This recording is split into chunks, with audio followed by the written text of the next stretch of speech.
Hello. Welcome to another episode, and we are discussing about Dr. Rajapatirana's book, and it's a book about Sri Lanka. And if you have been following us, we discussed 2 chapters, and today we are going to discuss about the 3rd chapter. Dr. Rajapatirana, welcome to our conversation. Thank you very much for your time and taking your time to explain or give a gist about what is in each chapter. How are you? I'm okay, thank you.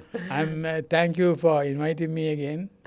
Thank you, Dr. Rajapatirana. Dr. Rajapatirana, today we are going to discuss about about chapter 3. Yeah, chapter and you 3. have titled the chapter 3 as Through Eminent Eyes, a 50-year retrospective as a background to globalization. Yeah. Just tell us, why did you title like this? Like, what is the indication that gives in the title of this 3rd chapter? Yeah. When you go in detail. Yeah, actually, so I want to have a idea about who the people are going to be, who they are. They are eminent people. Right. By any standard, they are eminent. And so the eminent people have a say on what this country will do. And of course, as we see when later this thing, one of the person who had to say is the Prime Minister of India, Jawaharlal Nehru. And he was very Prime Minister, our Prime Minister, Sri Lanka Prime Minister was very close to him as a friend. S.W. Bandaranaike. S.W.R.D. Bandaranaike was close to him as a friend. And both are left of center people. So the recommendation that come from people whom they chose is a point to be looked at. What is the outcome? So, Dr. Rajapatirana, so during this time, under your book, like the policy challenges for globalization in Sri Lanka, so during President Bandaranaike's time, so there were about 7 eminent economists. Yeah. And they came upon the invitation of our government and also in connection with Prime Minister Nehru. Is it? Prime Minister Nehru suggests to Prime Minister... Sorry, Prime Minister Bandaranaike. Not the President Bandaranaike, the Prime Minister Bandaranaike. Yeah, Prime Minister Bandaranaike, yeah. Yes. Prime Minister Bandaranaike, Jawaharlal Nehru, to ask this type of system to have some people evaluate our work. Right. And actually he had some experience in India because he was very happy with on taxation.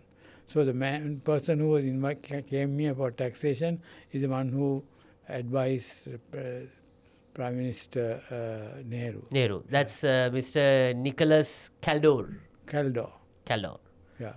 And then there's another macroeconomist called John Hicks. Yes, famous Nobel Prize winner. John Hicks. And then there's a sociologist that is Gunnar Myrdal. And then... can I say it again? Yes. Gunnar Myrdal. He's a Swedish man. Right. So that is this name comes from there. Right. Myrdal. And then also there's an economic theorist called John Robinson. Yes.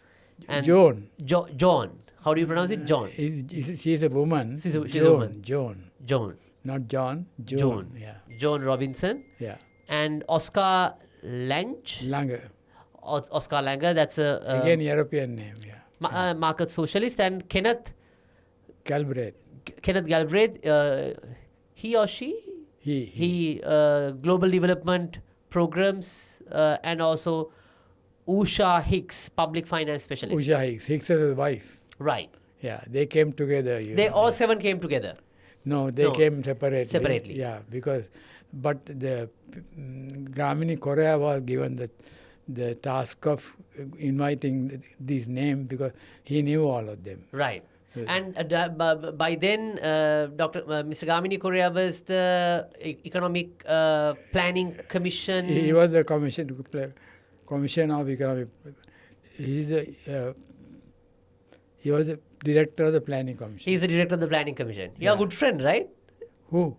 Gamini Korea? Yeah, and my boss. And your boss? Yeah, very nice person to work with. Right. Yeah. But pretty much not. Is he also globalization friendly or globalization unfriendly? Yeah, he is more. He is a great economist, but he's little unfriendly. Little globalization unfriendly. Yeah, Generally, the planning guys are globalization that's right. unfriendly. Yeah. No, just want to understand. So it's interesting. So these team of 7 members, all Yeah. top-notch people, it seems, Yeah. came to Sri Lanka. And one thing that you have highlighted is with their arrival, like with their analysis, that they identified the population growth problem Yes. earlier. Yeah. Could you kindly elaborate how it is and why it is important? It turned out that it was not a problem. Okay, right. They were very excited about population growth, but actually automatically when incomes rise, the population problem solves itself. Right. So it was not a big problem. It was not a big problem. Yeah, so Dr. Rajapatrina, how can you elaborate, like when the income picks up, how do you say like the economic problem, the population problem will be solved automatically? People upgrade their lifestyles and then they have lesser number of kids. It's a natural scenario? It's natural. They were, automatically happen. That is all over the world. That is what happened. Right. And in this case, so did this group of economists actually, did they push for a lower population growth? No. They just observed Right. that there could be a population problem. Right. They didn't say there is one. Right. They could be. Okay. That it could be. And as you have titled that, the 50-year retrospective as background for the published book. So could you elaborate one by one, like in terms of taxation? Because with Mr. Nicholas Caldor, like what was the reforms brought in after he came? Anything in particular on the taxation and how it affects the globalization, or like Sri Lanka in a globalization world? Yeah, actually it was a very good. He's a very, very famous man. He did a good job. He found how to tax in a way that doesn't hurt the producers very much, or the companies that want to. Yeah, so it is a very good and secure way of looking at income taxes. Right. And then what was the contribution by John Hicks? Oh, Hicks is Hicks, yes. Yeah, he's very famous for having a very good idea about economics in general, and got the Nobel Prize for it. He got the Nobel Prize for it. Yeah, he got, And again, this was, so do you mean to say the similarities to an extent with India that Sri Lanka had is also coming from because of the work that these 7 group of economists worked on Sri Lanka, or is it actually different? They were, to be very frank, it was not a very big commitment on their part. Right. Okay? But they were good people, but there are many others in the world who were many times also very good. Right. So the choice made by Gamini Korea, also very good man, was not a choice that you and I would make. Right. Yeah. Got it. Yeah. But also I want to understand what was the, you mentioned what was the taxation contribution by Nicholas Caldor. Yeah. And again, I beg your pardon if I mispronounce our sociologist's name, Guna Midral. Guna Mirdal. Guna Mirdal. Yeah. What was her recommendation or any particular? Guna Mirdal was a man. Sorry, Guna Midral. I beg your pardon. So Guna Midral, what was his contribution or any particular recommendation for Sri Lanka that pops up? His area is Sociology. Sociology, yeah. Actually, he later, this is not in the book, but he later devoted a lot of time to understanding poor countries, what is happening in poor countries with respect to good policies and not so good policies. Right. Yeah. He was very sorry. No, go ahead. He was very worried about what today we are talking about as people stealing money. Right. Yeah, it's a better way of putting it. Right. Yeah. He was worried more about that.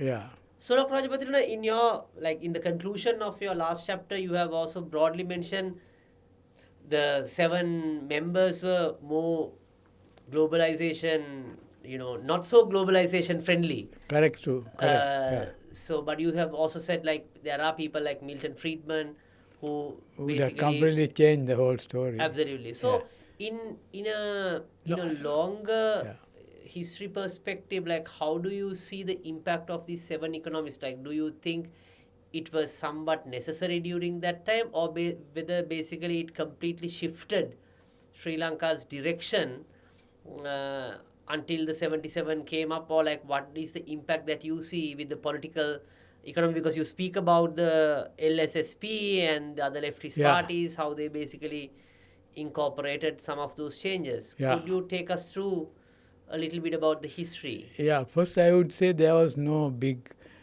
change of following them. It was very good for us economics to read and understand and to get an idea of where we were at that time in 1958, 59. So apart from that, it was good to have these people look at it.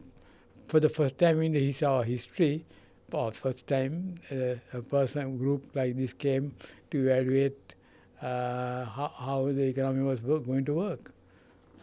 And so they had very good people. These were very well-known people. And also, then you in your book you mentioned that, for like, I'm quoting your book. So you mentioned John Robinson subscribed to the view that financial and commercial institutions, instead of estate sector, should be the ones to be nationalized. Yeah. She was also clear that estates should not be taken over without compensation. She feared that such a move would discourage foreign direct investment in the country. However, the Marxist Party saw FDI as an instrument of exploitation with little or no benefit to the country. On the other hand, Lang was afraid that FDI would create foreign economic enclaves. Langer. I beg your pardon. Langer was afraid that the FDI would create foreign economic enclaves. So do you mean to say that even the political authority, so it seems that John basically realized the need for foreign direct investment, but the political parties pretty much had a different view. So do you mean to say that they implemented something that beyond recommendations or complete opposite of the recommendation of these 7? No, I think they were in the ballpark. Okay. Because actually it was a very small group, Right.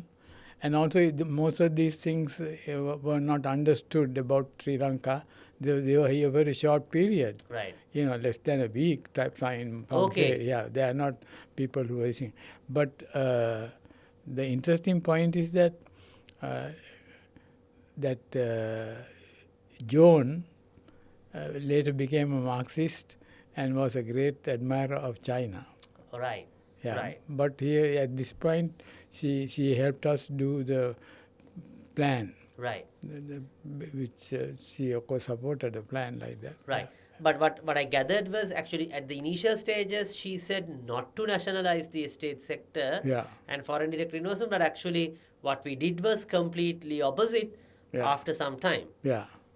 And also, and what is surprising is then in the book again you mentioned that the John Robinson had advocated the nationalization of banks and insurance firms. Yeah, she's way outside of she became a very strong Marxist afterwards. Yeah. So interesting. And was this the same recipe that India followed, Dr. Rajapatirana, because of their advice during Nehru's time? They partly, I guess. Partly. Yeah. But Nehru was such a powerful party. He didn't accept any of these things. Right. He had his own way of making those decisions. Right. Yeah. Right. But he thought it was very good to get the tax person. Right.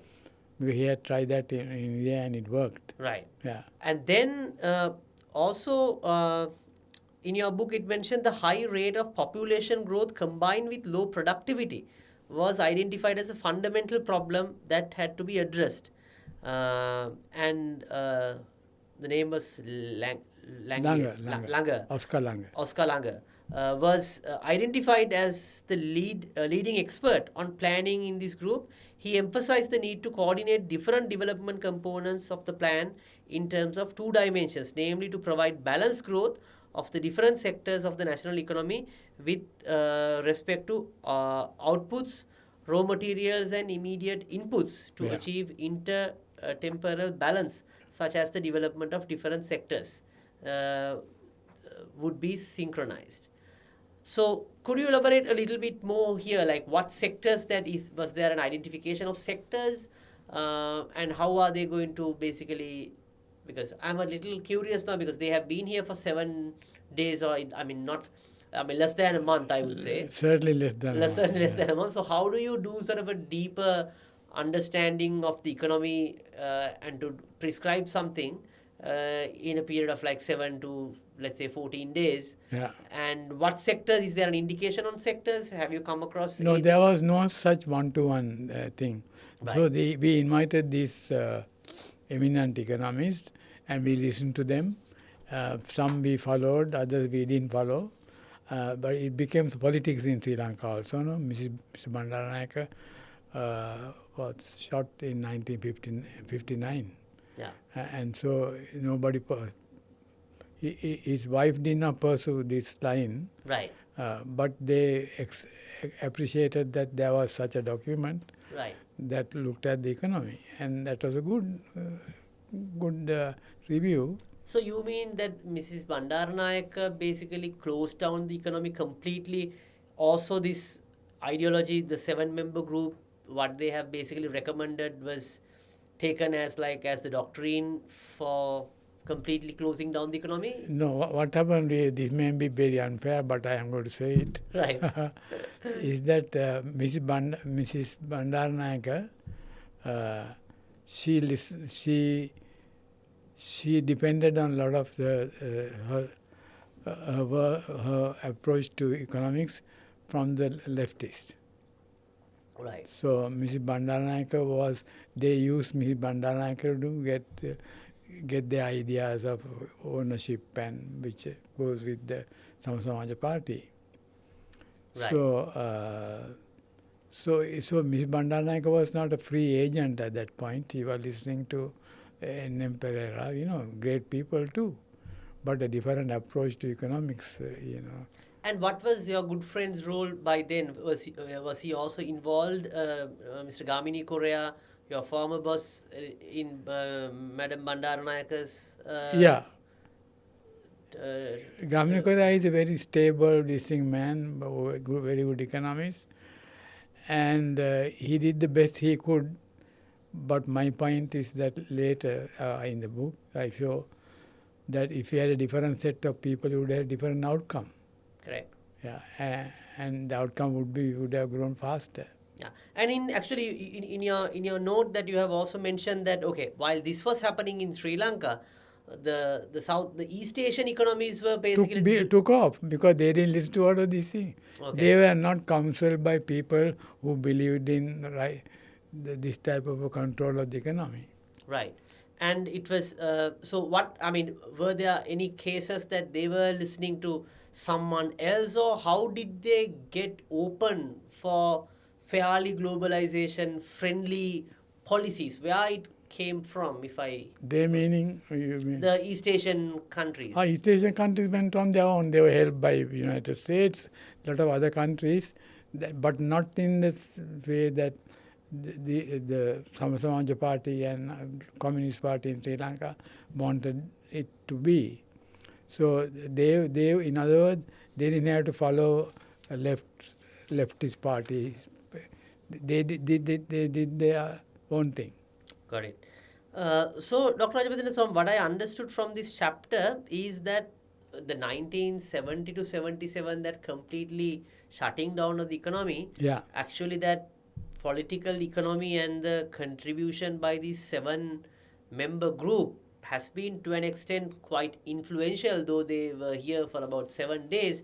But having that, research sort of background work has pretty much influenced the political side to basically close down the economy by 72, 75, 77 during that time? I won't go there You because won't I, there? I then really don't. I really don't know. Okay.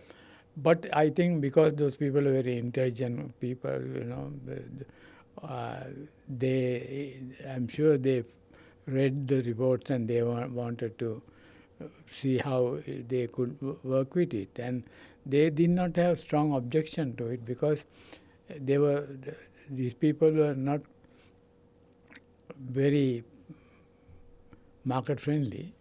Actually, they didn't even use the word market. And also you, in chapter 3, you speak about a 10-year plan. Yeah, 10-year plan period. Planning Commission had to do 10-year plan. That I Right. had to comment on because we followed India. Right. India was always on a plan, Right. 5-year plans. Right. And I'm sure the Indian Prime Minister would have also counseled Sri Lankan Prime Minister to plan. Right. So we followed the plan from them. Right. Right. Yeah. So do you mean your other good friend from India, Dr. Montek Singh Ahluwalia, he was also the chairman of the Planning Commission? Yeah. So they were still, but he basically pretty much was also, in his book Backstage, as he explained, Yeah. like he was behind to reform India, but he was also in the Planning Commission. So what is this? That planning commission is a very light planning commission. They Right. get the best people down there to help. Right. People like Montek, and Narasimha Rao.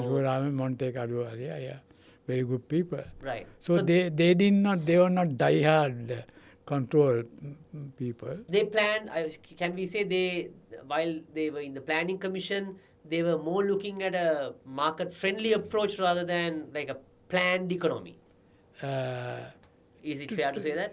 To some extent, but you can't really, certainly Jawaharlal Nehru was not for any market-friendly stuff. That is not his, yeah.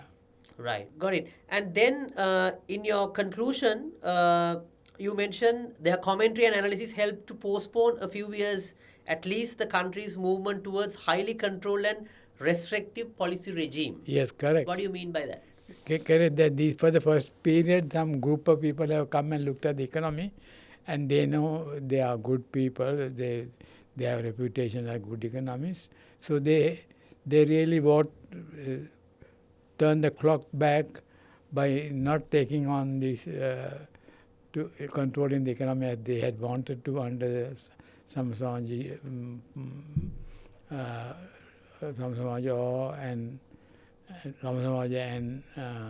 The leftist parties. No, and I was the Communist Party. Right. The strongest leftist were the Samsonji Party by number one, and followed by The Communist Party. yeah, they are very interesting. They are very Intelligent people. very intelligent, smart people, but they have the wrong economics. And also, you also mentioned here their approach to the import substitution-led industrialization. Yeah, Uh, they were in fact in that I say they did not go for the liberalizing the economy or anything like that. But in that sense, they were not globalization friendly. But I don't want to hack this word on globalization friendly, but they didn't think in those terms. Actually, also this is an area in which this had not been discussed by people till the visiting people were there. And another interesting that you have mentioned is, given the state of knowledge at that time, the Yeah. economists did not consider the political economy aspects Correct. of the recommendations they made. Yeah. What do you mean by that? You mean because of the ruling by the leftist parties that they really did not consider that political economy, or am I missing something else? Political economy taking into account how the politics will play out. Play out. Yeah. So So why do you say that they did not consider that? there's no evidence that they considered it. Got it.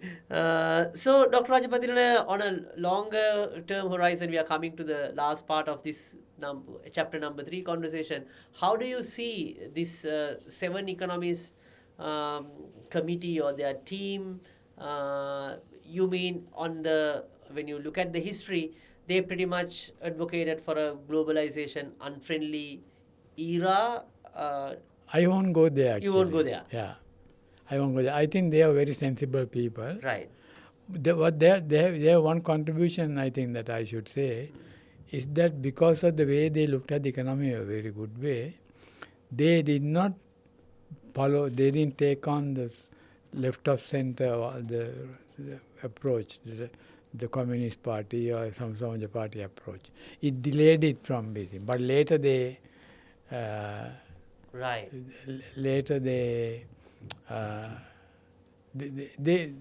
actually stalled these people from going forward.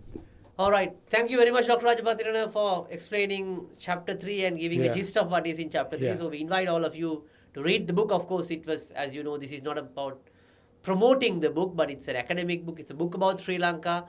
And we highly recommend you to check our video so at least you can get a gist of it and you can follow the conversation. Also, don't forget to become an Advocata Insider. Yeah. We can bring these type of conversations because mainly of Advocata Insiders, and you will get an analysis of exchange rate, vehicle market, and many other very unique analysis by Team Advocata on the economy that will help to improve your businesses. Dr. Rajapatirana, thank you very much again. We'll see you with chapter 4. Yeah, okay. I look forward to it. Thank you. Yeah.